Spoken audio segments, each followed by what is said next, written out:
We start with something that could be very, very helpful to you. Support comes from ZBiotics. Now, I've got to tell you about this game-changing product that I use before a night out with drinks. It is called pre-alcohol. Now, here's the science. When you drink, alcohol turns into a toxic byproduct in your gut. It is the buildup of this byproduct. It's not dehydration. That's what leaves you feeling rough the next day. Pre-alcohol was invented by PhD scientists to break that down.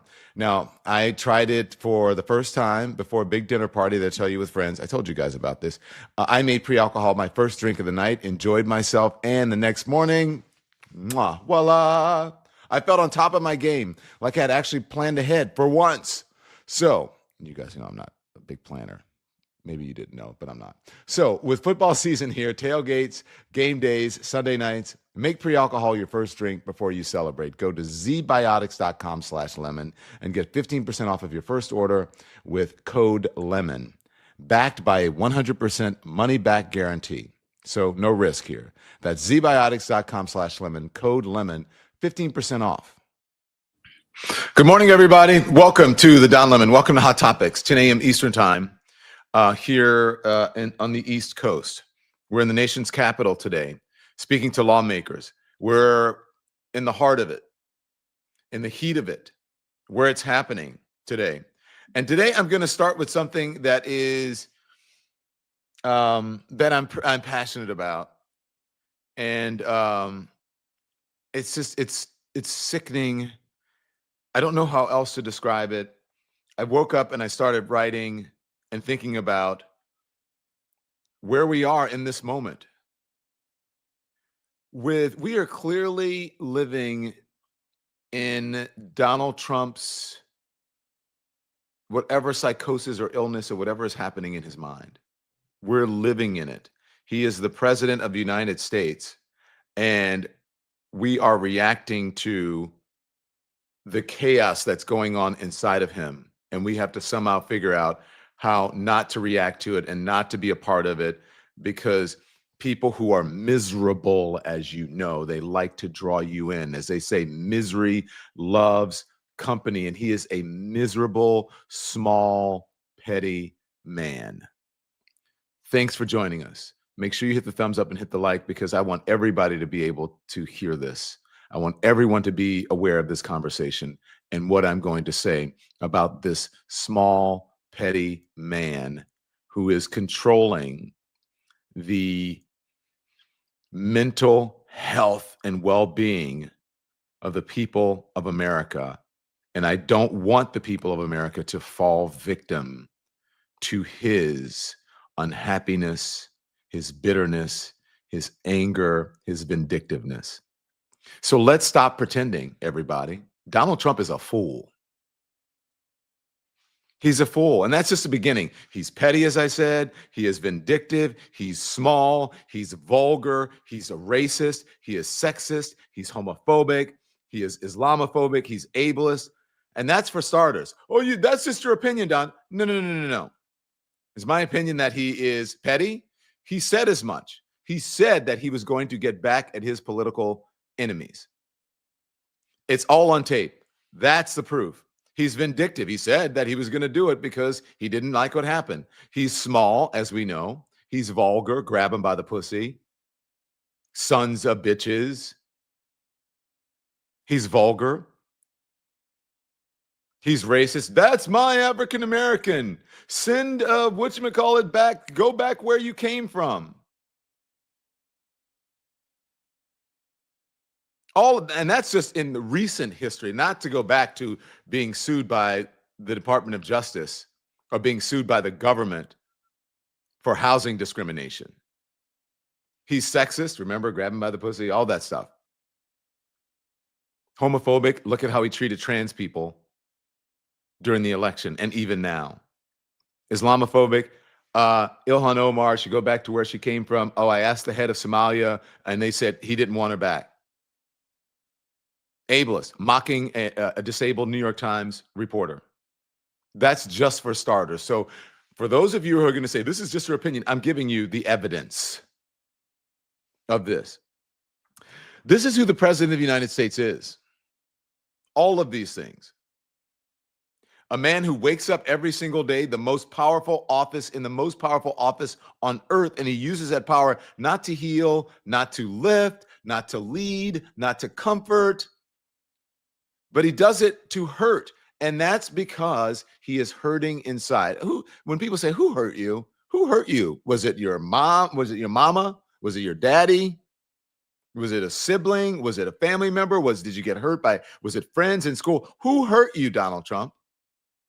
That you have to be this bitter and angry. He doesn't do it for justice. He doesn't do it for law and order. He doesn't do it for the people of the country. And now his latest obsession is pushing for an indictment of James Comey. He should be sending James Comey flowers and gifts and having coffee delivered to his house every day, because without James Comey, he may not and probably would not have become president of the United States. It would be President Hillary Clinton. So I don't understand his obsession with James Comey. He's doing it for revenge because he doesn't like some of the things James Comey said about him when he was president the first time. All of this is because Donald Trump thinks the presidency belongs to him. He forgets that he's a public servant. He thinks it belongs to him and not the people, because he believes the power of this office exists to settle his personal scores. He pushed Pam Bondi to go after James Comey. She did, because she always follows whatever orders he wants. That's why she's there. Donald Trump hires and appoints damaged people, and people he knows are going to do whatever he says. And we all know what this is. It's about humiliation through process. It's about making Comey spend time, money, and energy fighting the ghosts of Donald Trump's grudges. This is not leadership, people. This is vengeance with a seal and a flag. Someone who has a presidential seal and then the American flag behind him. And let's talk about the merits or lack of merits of the case.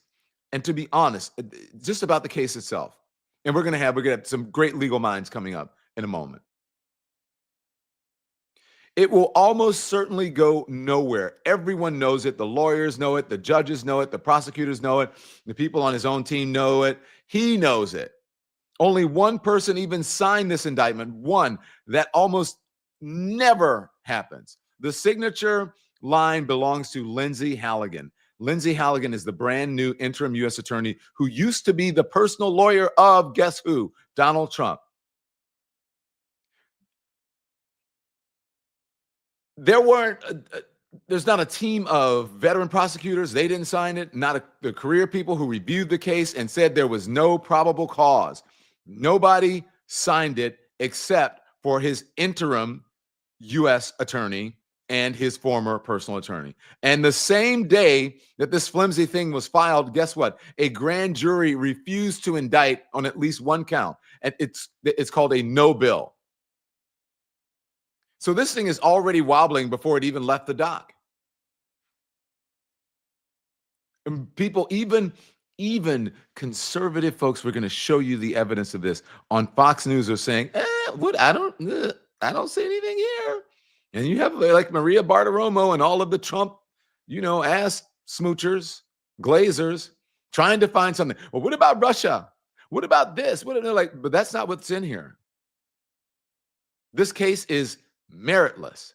This isn't justice. It's paperwork cosplay. It's vengeance in a suit that doesn't fit. And listen, I want you to understand something about this. This is what Donald Trump does with power.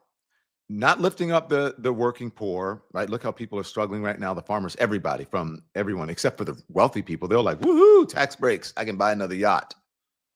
So he's not uplifting the poor, the working poor. He's not fighting for families struggling to put food on the table, not strengthening schools or rebuilding roads or healing a divided country. Nope.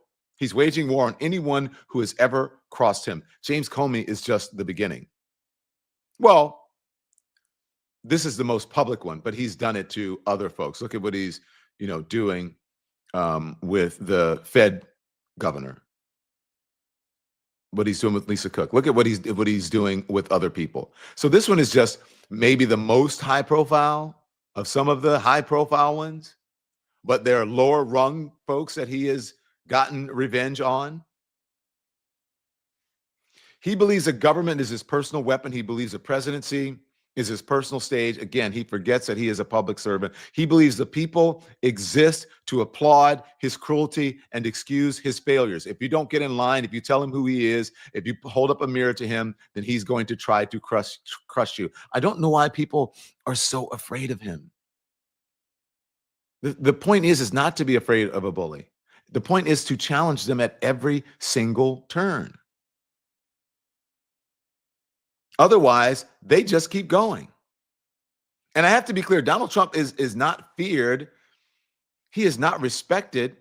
He's laughed at. Like when I see this stuff, I laugh at him. Most of the people I know laugh at him. Most of the people who are serious people laugh at him. They're like, wow. He's laughed at by allies. He's laughed at by enemies, by the entire watching world. But it's not funny because he still holds that office. And in America, we treat that office with respect, and other people around the world usually respect that office, but they don't respect the man who's in that office this time. They definitely respected Barack Obama. They definitely respected Joe Biden because they were men of decency, honor, and respect. They commanded that. They had the resumes, and let's just say the bedside manner to be able to deal with people. This is a man who calls himself strong while behaving like the weakest man alive. A man who calls himself a fighter while attacking the powerless and protecting the powerful. A man who calls himself a patriot while spreading hate against communities. Racist, sexist, homophobic, Islamophobic, ableist, and the list goes on. Every form of bigotry, every form of smallness, every prejudice wrapped in a cheap suit of power. A cheap, ill-fitting suit with a tie that is way too long. And yes, a man who calls himself strong while standing before the world, fat, out of breath, in failing health, his body carrying the same weight as his bitterness, heavy, bloated, exhausted, decaying under the spotlight of history. Can I go further? Can I go deeper? Because power can hide weakness for only so long before the world sees the truth. And the world sees it. He just doesn't. I wonder what Donald Trump sees. I want Donald Trump's mirror. Would I want Donald Trump's mirror?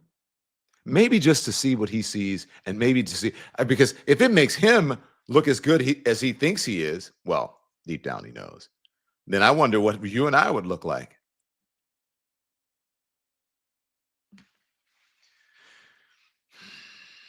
One day, when the books are written, this is what I believe the history books are going to say.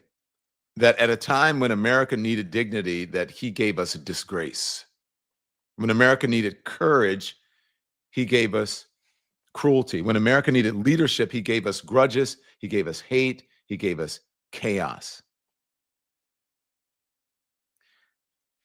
The books are going to write that Donald Trump turned the people's house into the house of spite, that he used the law as a hammer, he used the presidency as a weapon, the country as a stage for his bitterness and his rage, that he divided us by race, he divided us by faith, he divided us by gender, by ability, by anything that he could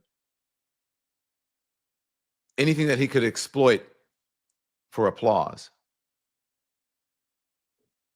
And they will say it plainly, the writers of history, the books, Donald Trump was the pettiest president in American history. Petty, vindictive, racist, sexist, homophobic, Islamophobic, ableist. Every kind of hatred dressed up as power. Every kind of smallness dressed up as strength. And the world saw it.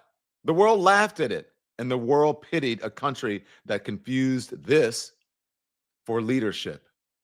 This is what people who don't know what leadership looks like, they think it looks this way. This is what a poor man's version of a rich man looks like. Donald Trump is not just a petty man. He's a fool. He's a bigot. He is failing health in body and in spirit. He is a disgrace to the office that he holds. And until the American people decide that dignity matters, until we decide that character matters, until we decide that the presidency is bigger than one man's ego and one man's hate, this is what we will get.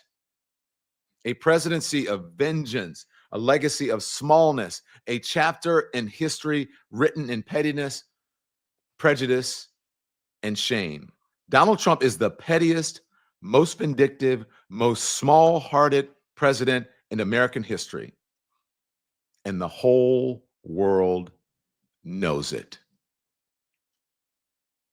Even he knows it, and he's afraid to admit it. So, good morning again. Welcome to the Don Lemon Show. The former FBI Director James Comey was indicted late yesterday, only days after President Donald Trump publicly demanded that U.S. Attorney Pam Bondi prosecute him and two other political adversaries on Truth Social. The indictment includes 2 counts: making a false statement and obstruction of a congressional proceeding. Comey has denied any wrongdoing here. And before I go on to explain what happened, and before I bring in the lawyers, here is a report from CBS News to catch you up on what happened. Hey, Tony, good morning. James Comey will appear in federal court in Alexandria, Virginia in the coming days to answer to these 2 federal charges. The grand jury declined to approve a 3rd charge. This is an escalation in the president's plan to get retribution against his political opponents. The one-time top cop in America is now a criminal defendant. James Comey, who was fired as FBI director by President Trump in 2017, was charged with 2 federal counts Thursday. I have great confidence in the federal judicial system, and I'm innocent. So let's have a trial and keep the faith. Comey is charged with obstruction of a congressional proceeding and making a false statement when he denied authorizing leaking information to the press during Senate testimony in 2020. I stand by what the testimony you summarized that I gave in May of 2017. Comey has long denied wrongdoing. The charges were filed less than a week after the president publicly urged Attorney General Pam Bondi in a post to criminally charge Comey. And after Trump ousted the former top prosecutor in Virginia who wouldn't press forward with the case, Trump replaced him with his White House aide Lindsey Halligan, who did file the case. Trump celebrated the charges on social media, writing, "Justice in America." Comey's a bad person. He's a sick person. I think he's a sick guy, actually. He did terrible things at the FBI. Democrats were quick to fiercely criticize the charges. And I want to understand how you can make any kind of colorable argument that this is not a political persecution and a revengeful, vindictive, malicious prosecution against someone who's a political enemy of Donald Trump. In an untraditional move, the new acting U.S. Attorney, Lindsey Halligan, was the only one to sign the charging documents. No other assistant U.S. attorney did so. And last night, one longtime assistant U.S. attorney in Virginia resigned, citing this new case against James Comey. As I said, there's not one single person who thinks that this case is going anywhere. And all the legal minds that I have spoken to, even if it's just via text, they are infuriated and outraged about this and fired up. One of them is Glenn Kirschner. Glenn Kirschner, there he is right there on your screen. Glenn, we're going to hear from him. I'm going to unleash the lawyers in 2 minutes. But first, a word from our sponsors. Support for the Don Lemon Show comes from Lean. Now, we've all tried the diets, right? Yeah. Juice cleanses, cabbage soup, raw food, lose a few pounds here, gain back more there. Now, I didn't realize that there was a name for it, and it's called weight cycling. Doctors say half of Americans do it, and it can actually raise your risk of diabetes, liver issues, even heart disease. That's why I like Lean. It's not a fad. It's not a shot. Lean is a non-prescription supplement made by doctors to help break the cycle. It supports weight loss in 3 ways: maintaining healthy blood sugar, controlling appetite, and helping your body burn fat for energy. So you keep the weight off. Now, I started adding it to my daily routine, and the science behind it makes sense. You get 20% off at takelean.com with the code LEMON. That's takelean.com, code LEMON for 20% off. Support comes from Mint Mobile. I finally got tired of the big wireless bills, the contracts, the overages, the surprise fees. Enough already. So Mint Mobile gives you premium wireless for $15 a month. No contracts, no nonsense. I switched because my team tried it first. Same phone, same number, same crystal clear service as the big carriers, just way cheaper. And yes, you keep your contacts. So plans start at $15 a month on the nation's largest 5G network. Make the switch at mintmobile.com/DonLemon. That's mintmobile.com/DonLemon. All right. Thank you to our sponsors. All right. Let's get back to this story. I want to bring in now Glenn Kirschner, who's an American attorney, a former U.S. Army prosecutor, a former assistant U.S. attorney in the Office of the United States for the District of Columbia, former NBC News and MSNBC legal analyst, and now currently the host of the Justice Matters with Glenn Kirschner podcast. Glenn, thank you so much. I understand this morning, I didn't text you, but producers did, that you are fired up about this particular story, this indictment. What say you? Good morning. Thanks for joining. Good morning, Don. Yeah, I'm energized. Yes, I'm angry, but boy, am I energized. And I think this is sort of a Jimmy Kimmel-esque miscalculation by Donald Trump's dirty Department of Justice. Just as we saw him try to permanently remove Jimmy Kimmel from the airwaves, that failed spectacularly. That awakened the sleeping giant, at least in part. Jimmy Kimmel has won. He's back on air. He is stronger than ever, getting bigger numbers than ever, funny as ever. What does that do? It exposes Donald Trump for the paper tiger he is. He couldn't even keep Jimmy Kimmel off the air. Now he has done something that I don't want to say is much worse, but to this old 30-year career prosecutor, this is depravity at the Department of Justice. He has taken a case that, by all accounts, every respectable prosecutor who looked at it says, we don't have it. We don't even have probable cause that James Comey lied to Congress, never mind proof beyond a reasonable doubt. And the Trump-installed prior U.S. Attorney Eric Siebert, well regarded in that office, has been a federal prosecutor for 2010. He resigned basically in protest. We know what he did. And the reporting, Don, was when he announced to his troops, his employees, he was resigning.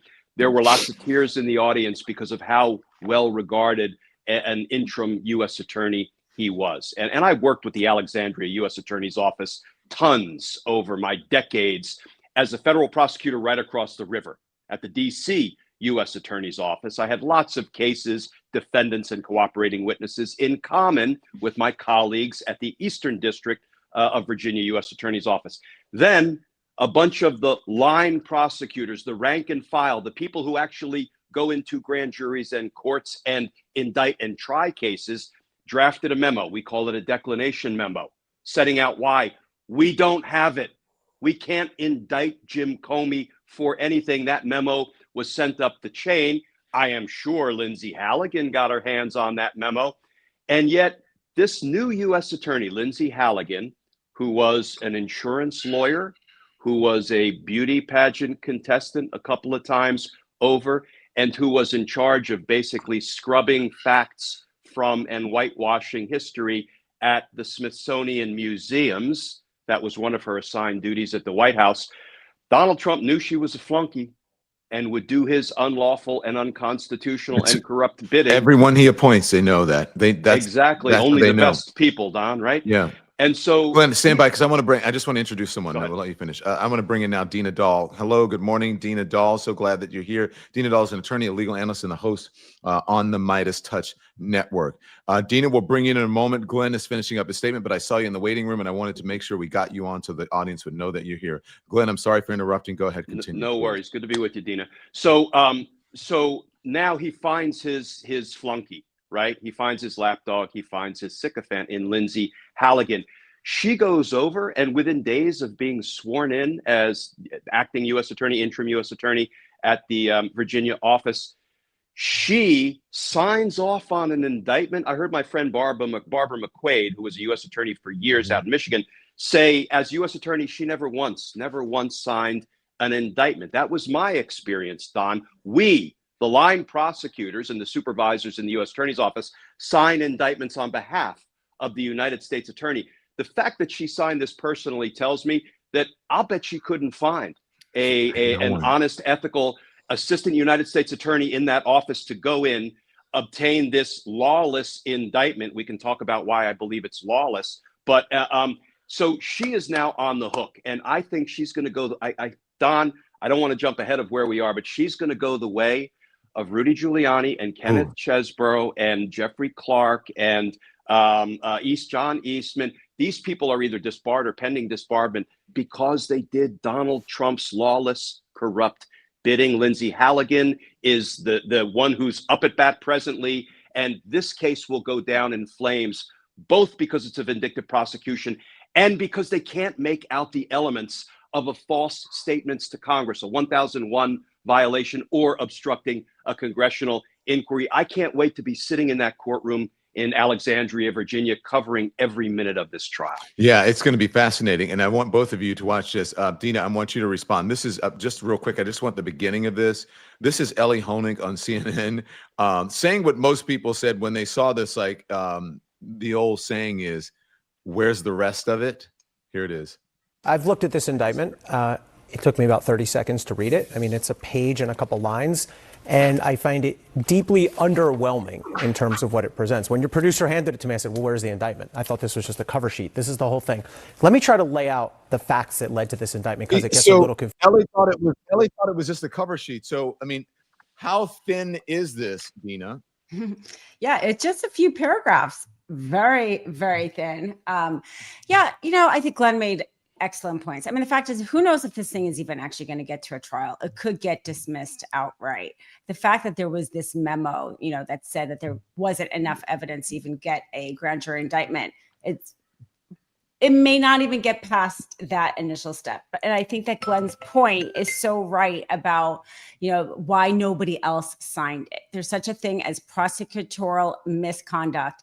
I think we always are worried about Trump taking too much power. And I think that him trying to bring his kind of vendetta into the criminal justice system is perfect, because we have so many checks and balances for a criminal defendant in this country. Our founders drafted it that way. You don't even have to worry about what judge you select. If you go to trial, you have a jury of your peers. Trump is not going to be able to get what he wants because of the protections we actually have in this country for criminal defendants. Mm-hmm. This is Donald Trump. I mean, this is the quiet part out loud. A couple of things here.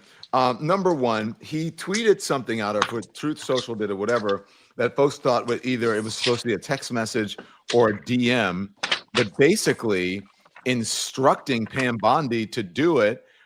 He said, I have reviewed over 30 statements and posts saying that essentially same old story as last time, all talk, no action, nothing is being done. What about Comey, Adam Shifty Schiff, Letitia?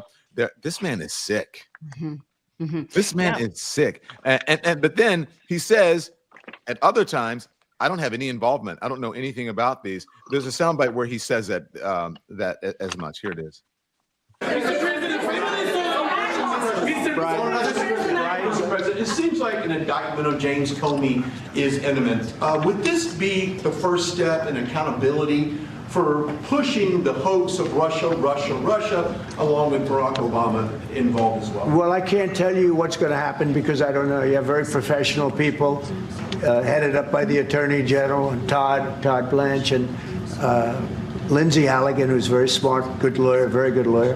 They're going to make a determination. I'm not making that determination. I think I'd be allowed to get involved if I want, but I don't really choose to do so. I can only say that Comey's a bad person. He's a sick person. I think he's a sick guy, actually. He did terrible things at the FBI. But I don't know. I have no idea what's going to happen. Thank you. All right. He has no idea what's going to happen. But then in the thing, you see him instructing Pam Bondi to do it. And then there's one more I want to play for you guys because I want to get you all teed up here. Is Donald Trump saying, oh, we've got to act fast on this. Here it is.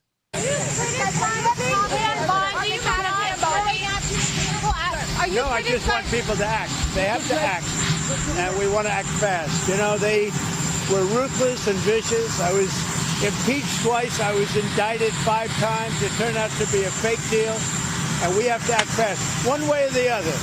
One way or the other. They're guilty. They're not guilty. We have to act fast. If they're not guilty, that's fine. If they are guilty or if they should be charged, they should be charged.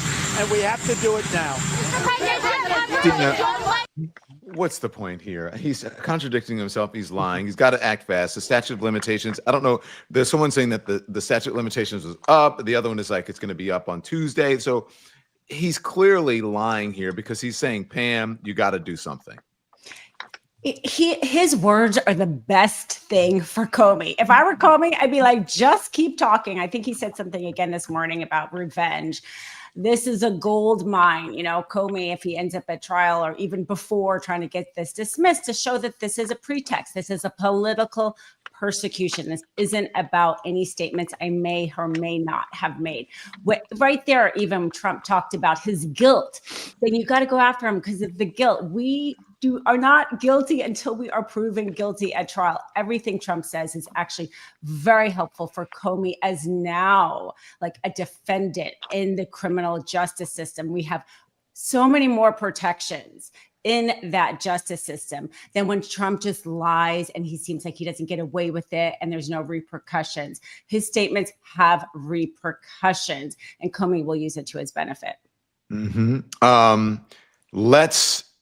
She mentioned him this morning. Dina mentioned Glenn this morning that Donald Trump said something. There's a new statement from him. I'm going to play it, and then this is time for you to respond. Here it is. I'm James Comey. Now that James Comey has been indicted, who is the next person on your list in this retribution? It's not a list, but I think there'll be others. I mean, they're corrupt. These were corrupt, radical left Democrats. Because Comey essentially was he's worse than a Democrat. I would say the Democrats are better than Comey. But no, there'll be others. Look, that's my opinion. We are living inside of this man's mental issues. We're victims of what's going on in his head, Glenn. Yeah, Don, this is going to be the most compelling vindictive prosecution defense ever been mounted in the history of the United States courts. That is not hyperbole. And it's because of everything that you have pointed out, Dean has been commenting on. Usually, Don, I taught for years at GW, both law school and undergrad, and I would teach the doctrines of selective prosecution and vindictive prosecution. Usually what is so difficult for defendants to do when they raise those defenses in pretrial motions and at trial is to get any admissible evidence of, proving that government officials were acting vindictively or selectively. Here, we have such an embarrassment of riches of admissible evidence out of Donald Trump's mouth, and as a result of Donald Trump's posts, that this is a vindictive and selective prosecution. The post that you mentioned a minute ago, Don, there are 3 distinct admissible pieces of evidence that will support James Comey's vindictive prosecution claim, motion to dismiss with prejudice. Here they are. You mentioned the first.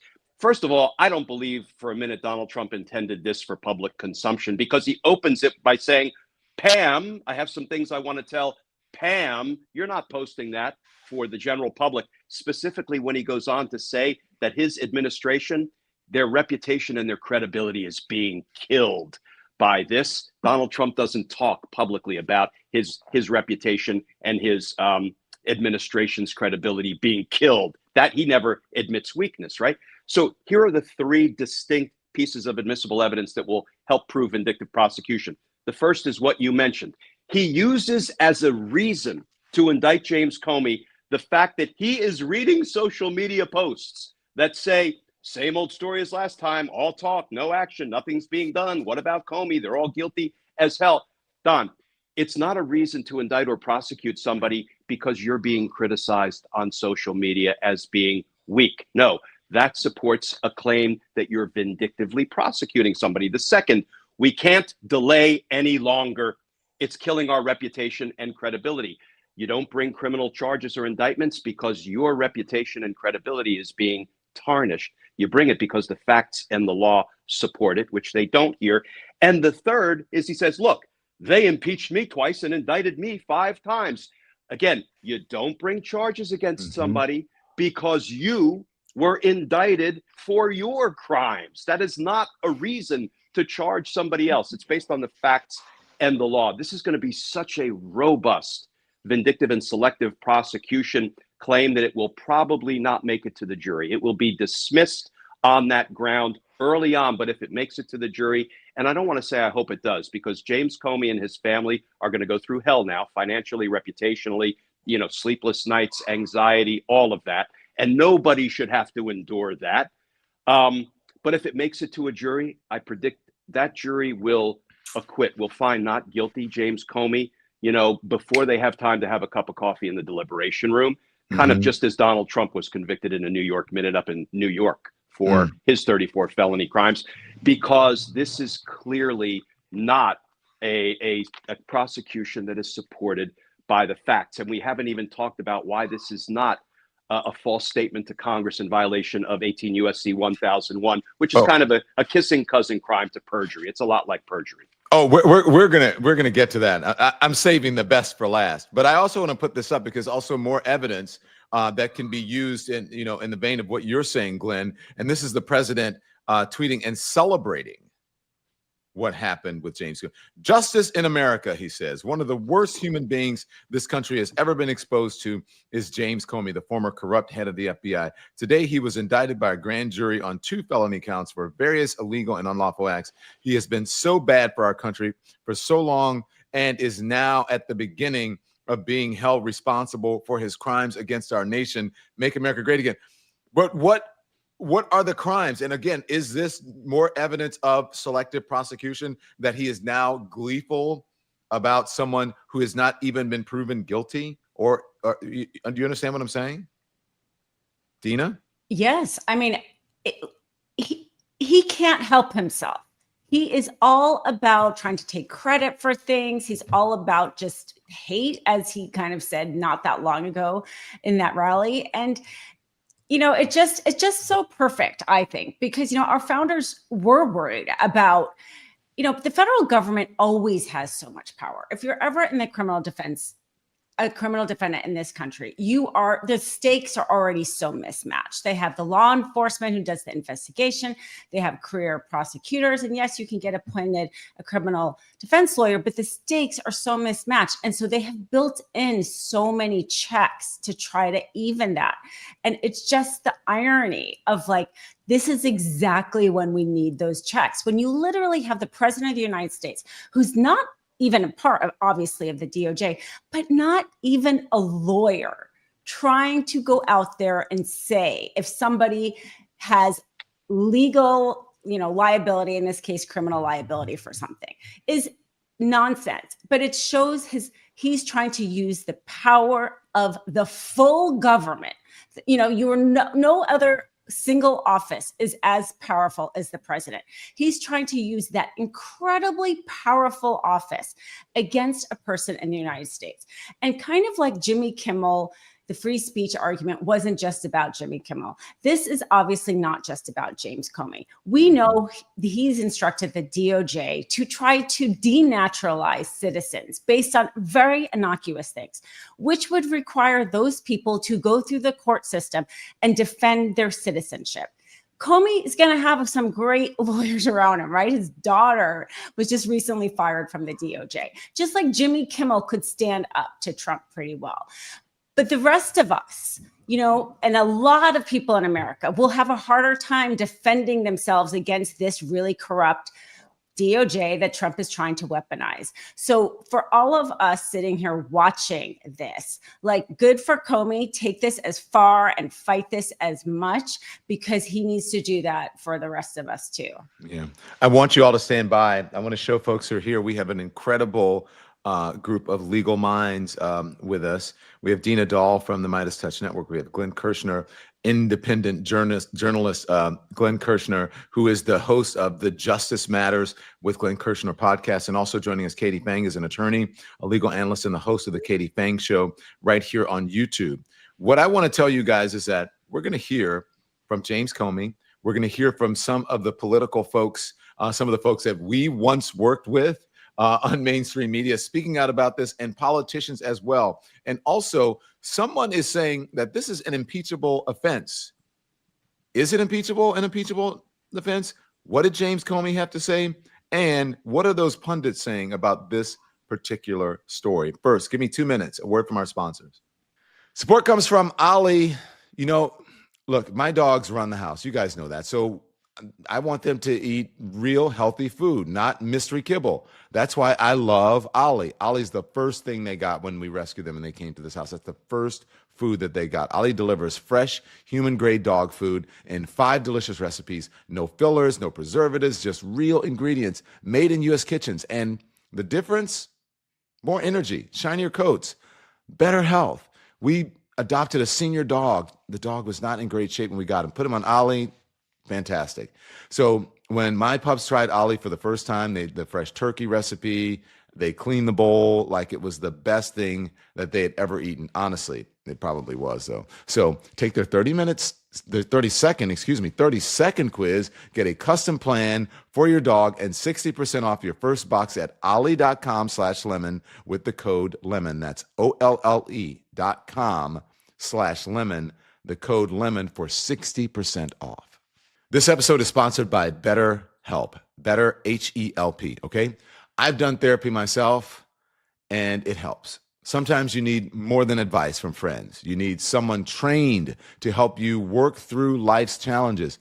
BetterHelp connects you to licensed therapists online, over 30,000 of them. You can switch anytime. It's totally flexible, and you can do it right from your home and the convenience of anywhere you are, okay? It's affordable, it's private, and it works around your schedule. So get 10% off of your first month at betterhelp.com/donlemon. That's betterhelp.com/donlemon and get 10% off of your first month. Betterhelp.com/donlemon. Your mental health is worth it. Thank you to all of our sponsors. Thanks to all of our sponsors. By the way, it's been a long week. OLLIE.com for Ollie. Welcome back, everyone. Okay, so Katie is with us. I want to play something. Hey, good morning. I want to play something, and I want you guys to react to it because what folks are saying about this, it's really outrageous. We have the folks who are on, you would say in sort of the middle ground. Some folks may say that they're left. Responding to this, I played Ellie Honig earlier. I'm going to play what one politician is saying about this. This is Dan Goldman. Dan Goldman is saying this is a break point here. I want to see if you agree to that. Here it is. Congressman, how do you see this? There's so many different directions to go towards. It is fundamentally a break point in our system of government. A break point. And the reason is the United States, for its entire history, has gone around the world promoting anti-corruption, promoting democracy. And the number one thing that our government insists upon in any other country that wants to be democratic, wants to get our support, is that the leaders do not use the criminal justice system to retaliate or to go after their political adversaries. Okay, pause it there. All right, and then this is Senator Richard Blumenthal saying this is a dark day for America. My reaction is it is a sad, dark, really scary day for America. Donald Trump directly singled out James Comey, a critic and political adversary, for charges that seem to be unfounded. Remember, a career prosecutor resigned rather than bring them, and only because Donald Trump appointed his personal lawyer to be the U.S. attorney are these charges going forward. And I think we all ought to be frightened today, because if Donald Trump can populate the Department of Justice with federal prosecutors throughout the country, nobody is safe. If some U.S. attorney in Topeka wants to go after a local businessman or a public official, this indictment says you can do retribution. This is Vengeance from, these and are the bad. politicians. That's what they're saying. Senator Blumenthal and Representative Goldman. Katie Phang, this opens a Pandora's box. Well, yeah, and I not only I actually think that's a very mellow way of describing what's happening, Don. It's truly a break glass moment. Like I was just talking to somebody how we always use this phrase, we've crossed the Rubicon. Well, we've not only crossed the Rubicon, we're in an entirely other fucking country now, because this is the type of country now where an American president, and a president, period, can weaponize a federal arm to be able to prosecute his political enemies. And look, if you want to sue somebody civilly, that's a pain in the ass and horrible, and that's whatever, that's one thing. But criminal prosecution is next level shit. Anybody who's ever had to go through the criminal justice system on the criminal defendant end knows how difficult it is to navigate. And given Comey has the privilege of money and means and position to be able to fight this and fight this well. He has Pat Fitzgerald in his corner, the longest serving U.S. attorney in Chicago, and one of the most skilled litigators you could ever have in your corner. But this is one of those moments in time where we have to gut check ourselves and say, is this really the country that we want to be living in? Where somebody can do this, where you can literally go after your political enemies by handpicking somebody to be in a role to pursue it. The thing that I just don't get, Don, is this. She just got sworn in. This Lindsay Halligan chick just gets sworn in, 72 hours ago? Not even. She herself does the rare move of presenting to the grand jury, not some line prosecutor, but her. We, of course, don't have the benefit of knowing the presentation that was done, but then she can get an indictment with term within hours. And yet this freaking DOJ can't release the Epstein files? I'm not quite sure why they can't walk and chew gum at the same time. Can't you release the Epstein files and prosecute your political enemies? No, we can't do that. We can only do the political enemies prosecution, which is not only illegal and unconstitutional, but it sets the wrong precedent. Because I'm going to say this loud and clear. Trump will not have a third term. Republicans will not have the trifecta of power of the House, Senate, and the Oval Office forever. And when it comes to accountability and a day of reckoning, they better be watching themselves, because it's going to happen. Now for the pundits. Miles Taylor on CNN saying this is an impeachable offense. There are sources inside the administration saying that they are looking to bring that case to placate the president, not to make sure that justice is upheld, not because there was an initial predicate and evidence of a crime, but because they need to satiate the president's desire for revenge. This, Omar, is why I believe this is a constitutional crisis. This is why I believe what we are watching today is an impeachable offense. Okay, great, right there. So who wants to weigh in on that? Is he right?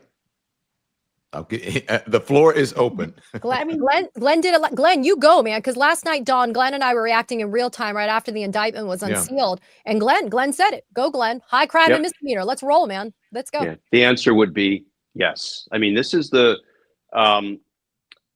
most extreme abuse of Department of Justice power by a president, I believe, in our nation's history. As Katie said, he took a flunky who had no prosecutorial experience, no business setting one foot inside a grand jury room, never mind both feet, and arguing in favor of an indictment. He took that flunky and he communicated to her in substance, evidence be damned. Go in there and indict my political opponent when no other self-respecting, experienced federal prosecutor or U.S. attorney, including one appointed by Donald Trump himself, would do. This is high crimes and misdemeanors, bigly, as Donald Trump would say. And if we ever get a functioning Congress again, and we will, I'm with Katie, there may be a rapture coming, but it's a rule of law rapture. And the rule of law will be applied to what these people do. And you know what we're going to do, Don? Because I hope someday to go back to government. We will give everybody their due process rights, and we will not bring evidence-free, baseless, bogus, vindictive prosecutions, because one, we don't do it, and two, we won't have to, because the crimes that have been committed by Trump and company will keep federal prosecutors busy for the next decade. I am pleasantly surprised by this next reaction, because this is on Fox News. Now, I want you to, Maria Bartiromo tries everything within her power to turn this nothing burger into a something burger. She's trying to take a, what do you call it, the no meat burger, and make it into meat. It's just not going to happen. But this is Andrew McCarthy, a conservative. This is what he had to say about, he keeps shooting her down. Here it is. I want to hear this one. First, give us your reaction to the indictment. Well, I don't think there's a case. You know, the things that Kash Patel that you just played, that he was talking about, that you and I have spoken about for years, Maria, the Russiagate stuff, I'm as big a critic of that probably as there is. I wrote a book about it. I think it was a disgrace, and history will remember it that way. This indictment is not about that, and it seems to be premised on something that's not true, which is that McCabe said that Comey authorized him to leak to the Wall Street Journal. If you look closely at what McCabe said was that he directed a leak to the Wall Street Journal and told Comey about it after the fact. So it's true that Comey never authorized it in the sense of okaying it before it happened. So I don't see how they can make that case. Yeah. She's going to try here. Watch. She's going to try right here. She's trying her darndest. Here it is. The leaking in general. I mean, what about leaking a story that they may have known was a lie to the media? Because if you're the director of the FBI, you need the evidence to say, yeah, I mean, you know, for years, congressmen and lawmakers were trying to understand, Devin Nunes, John Ratcliffe, trying to understand what's the origins of this investigation. So what was the origins of Russia collusion with Trump? And so they never really had any evidence of it, but they leaked it to the press? Yeah, but that's not what this case is about. I totally agree with you if you were talking about the information that was provided to the FISA court that claimed that Trump was in collusion with the Kremlin. But that's not what this case is about. What this case is about is Comey is accused of lying because what Ted Cruz said, and this, and what Cruz said, and I think this was just a garble on his part, was that Comey authorized McCabe to orchestrate the leak. And what the Inspector General found, and this isn't even just what the Inspector General found, this is McCabe's own version of events. Right. McCabe said that he directed the leak, and he told Comey about it afterwards. Now, they have a dispute about what exactly McCabe told Comey afterwards and whether Comey was approving or disapproving of it. But the charge is that Comey authorized the leak, and he didn't authorize the leak. I see. Well, okay. All right. I see. Dina, you want to weigh in? I mean, I think it just goes to our earlier point that this may very well just get dismissed and, you know, not go on from there, because we actually have real checks and balances in the criminal justice system that, as much as Trump wants to get around, he can't. You know, they have to actually prove things. And this is why nobody else was willing to sign the indictment. And she may lose her law license over this. You know, sometimes justice is slow and we can get really frustrated about it, right? Jeffrey Clark just lost his law license very recently, having to do with what he did in 2020. But people do end up, the lower people at least, right? The actual attorneys whose name is on the indictment, they do end up suffering consequences as a result of that. And I think she will, and I think Comey is going to win, and maybe sooner than we think. Glenn, what was it? Was it the Durham report that turned up nothing? This is a la Durham report. And what do you think of what McCarthy said? I mean, I wonder if, you know, if he's going to now want to take Maria Bartiromo off the air for airing that segment. Maria Bartiromo would not do very well in a court of law because she just did the kind of whataboutism. Perjury is a very exacting offense, and there are elements, and the prosecution must prove each element beyond a reasonable doubt. And when Bartiromo's like, yeah, well, what about how bad the Trump-Russia investigation was? That's not an argument that you can make in a court of law when the evidence fails even on a single element. And the reason the evidence failed, I mentioned earlier, and I'm glad you said you were going to get to it, the evidence will not support a 1001 false statements to Congress charge, because when you listen to Ted Cruz question Comey in 2020, which frankly was a dirty attempt to try to freshen up alleged perjury from 2016 that had already expired, courtesy of the statute of limitations. I urge people to listen to it. It gets a little down in the legal weeds, but Ted Cruz is like, yeah, well, you authorized the leak because Andy McCabe said, and what was James Comey's answer? I'm not going to comment on what Andy McCabe says, but my testimony remains the same. In other words, it remains consistent with what I told you clowns years ago. He didn't say clowns. That was my editorial addition. What he did made him perjury proof, because all he did was he didn't answer Ted Cruz's question. So there will be no support for an assertion that he perjured himself in 2020, which was within 3 days of the expiration of the statute. All he did was refer them back. And he said, I stick with my original. This perjury case, one, it's vindictive, and there will be a motion to dismiss with prejudice based on vindictive prosecution. So how far will this go, Glenn?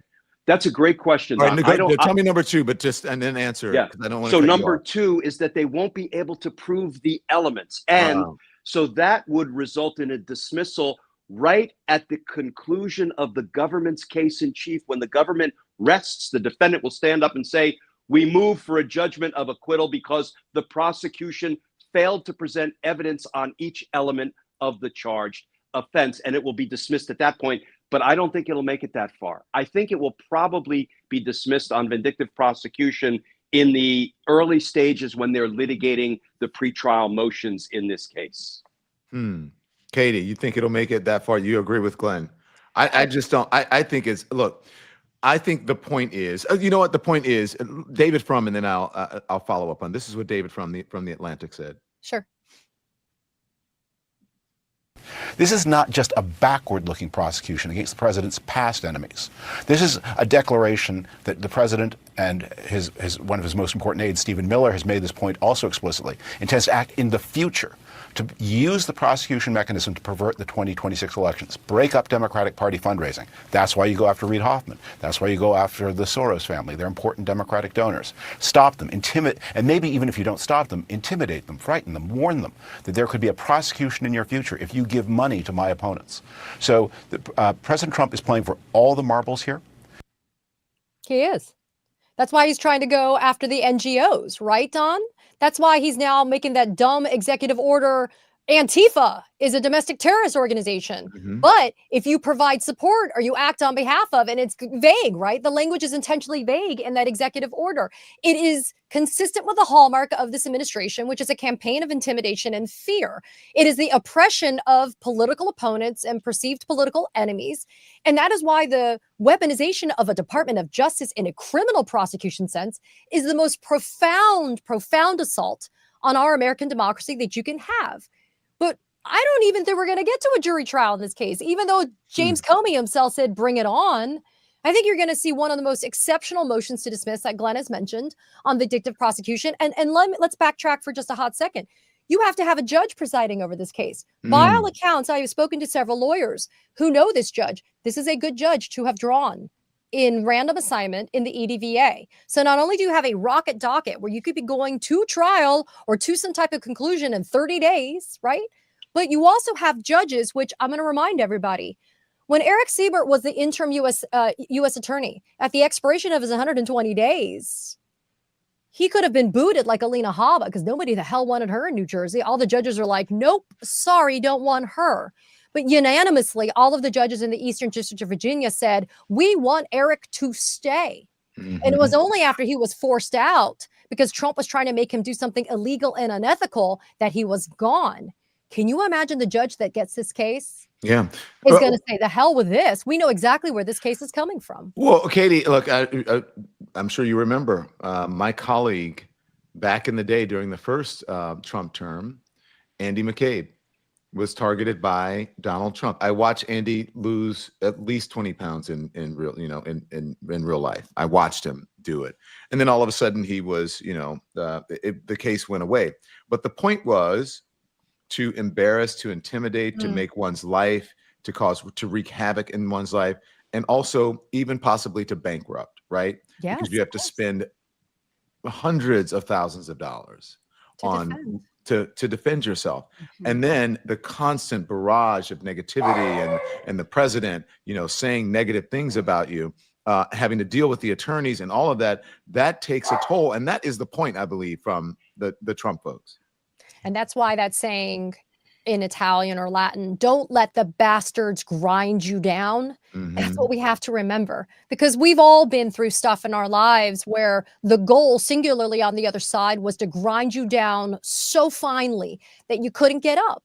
And that is why in this moment, your program is so important and independent media is so important, because you're not going to get that sense of exigency and urgency in mainstream media anymore. You're not going to get that. That is why we have to rely upon ourselves to be together, to be able to fight back and to speak up, because this is not going to stop with James Comey. Mark my words, Tish James will be looking at an indictment in the next couple of weeks, if that long.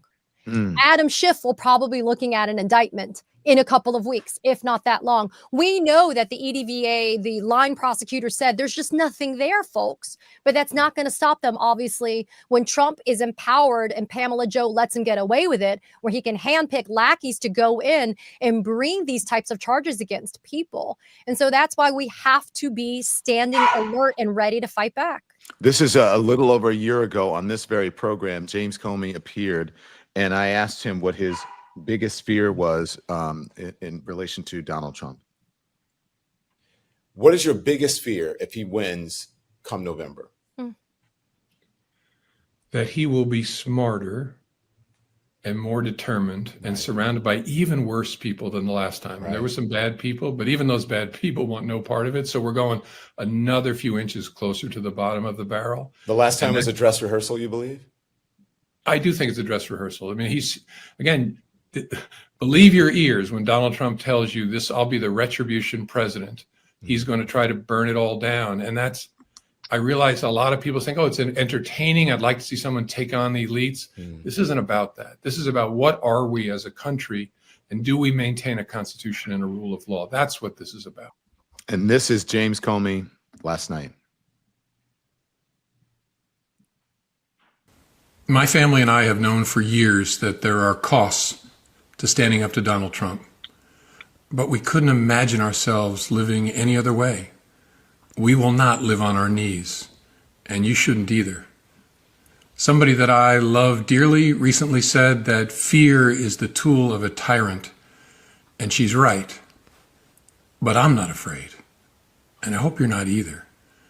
I hope instead you are engaged, you are paying attention, and you will vote like your beloved country depends upon it, which it does. My heart is broken for the Department of Justice, but I have great confidence in the federal judicial system, and I'm innocent. So let's have a trial and keep the faith. Last words, Dina?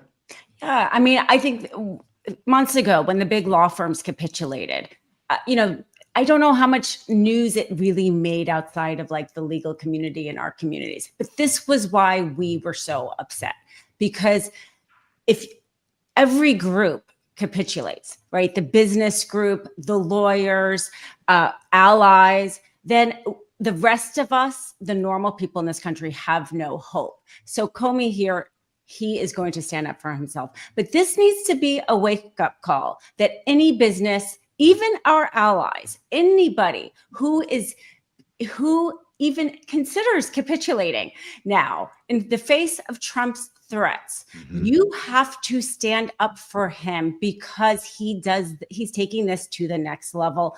as Katie has said, the criminal justice is a whole other level. But we have been warned, and people and companies have been capitulating, and that has to stop for us to have any hope to get victory a year from now. A year is a very long time. I think the Democrats will take back Congress, but it is a very long time. A lot of damage can be done if people aren't willing to stand up to them. Katie has to go. Katie, final words. Yeah, really quickly. Think about the last thing that James Comey just said in his video. Let's have a trial and keep the faith. What does it tell you that a man who has been under attack by Trump and his MAGA cult for so long still maintains a belief in the faith, in the integrity of the judicial system to still do right by him? And the fact that he says to keep the faith and he tells us that we have to vote the right way. This is somebody that, I'm sorry, this is not the time to relitigate whether you approve or disapprove of what happened in 2016 with him.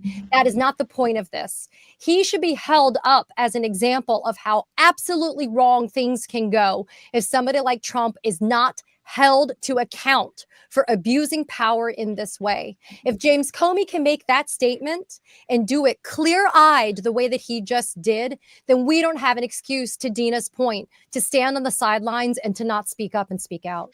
Katie Phang is an attorney, a legal analyst, and the host of the Katie Phang Show here on YouTube, powered by the Midas Touch. Thank you, Katie. I know that you have to go. We appreciate it. I'll see you soon, my friend. Glenn, final words. Yeah, I want to follow up on what both Katie and Dina said. First of all, I agree with Katie. You're not going to hear the sense of urgency on corporate media and legacy media. Independent media, independent journalism, as what you're doing, what Dina's doing, what I have decided to do when I asked to be released from my MSNBC contract, is the wave of the present, not just the wave of the future. And what we need, because I think we have come to realize that no one person will save us, right? No prosecutor will save us, no special counsel, no judge, and no politician. If the politicians could have saved us, they would have saved us already. They can't. It's up to us. And you know what we need? We now need to band together to galvanize one as a legal community. We need a legal community NATO, right? We need our own little Article 5, all for one and one for all. Yes, I just mixed the NATO charter with, I think, the Three Musketeers, but still, we need a legal community NATO. We need a nonprofit NATO. We need a college and university NATO. We need a news outlet NATO, because when the New York Times and the Wall Street Journal talk about being on opposite ends of the ideological spectrum, when they both fight Donald Trump, they win, right? We all need to band together, support one another, and fight the monster, not feed the monster. We need a law firm NATO, because the law firms that fought Donald Trump won hands down in court. And the ones that bent the knee and gave their lunch money to the bully without a fight, they are still giving their lunch money to the bully, and the bully wants more. The monster is never satisfied when you feed him. He wants more. You have to starve the monster. You have to fight the monster, always peacefully. And we don't say that as a punchline. We say it because we mean it, always peacefully. But we now need to band together, all of us, and stand up to Donald Trump, because he's a paper tiger. He was a paper tiger in the Jimmy Kimmel incident, and he will be proved a paper tiger when he has his flunkies bring corrupt indictments, because they will fail spectacularly, and that will weaken Donald Trump even further. But it's up to us, Don, to band together, create our own NATO across all disciplines, and we can win this thing. We can win this thing.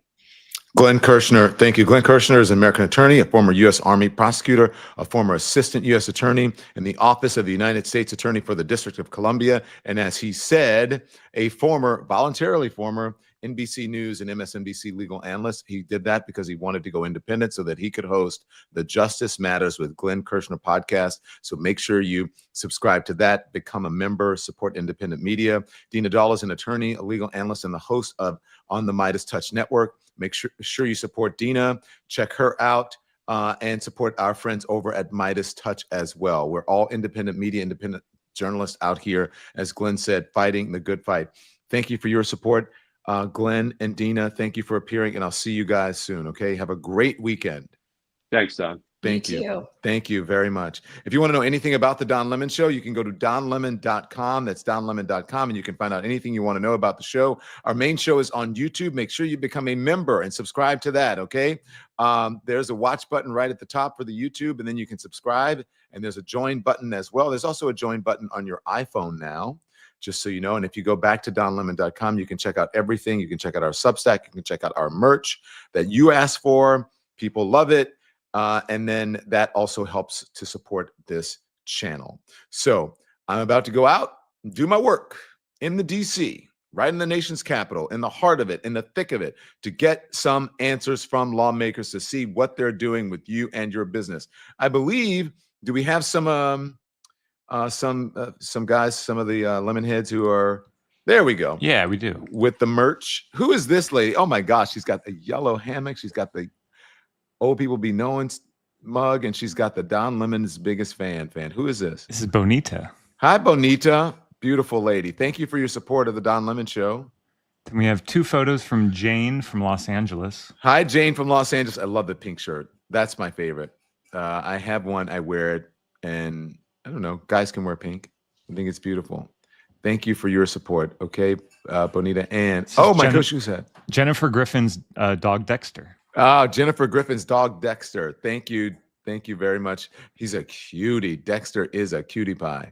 All righty. That's it. One more. We recognize this legend, May Money. Oh, May Money with her fan. She's got her merch, finally. Look at May Money. May Money has a glow up. I don't know what's going on with her, but I like it.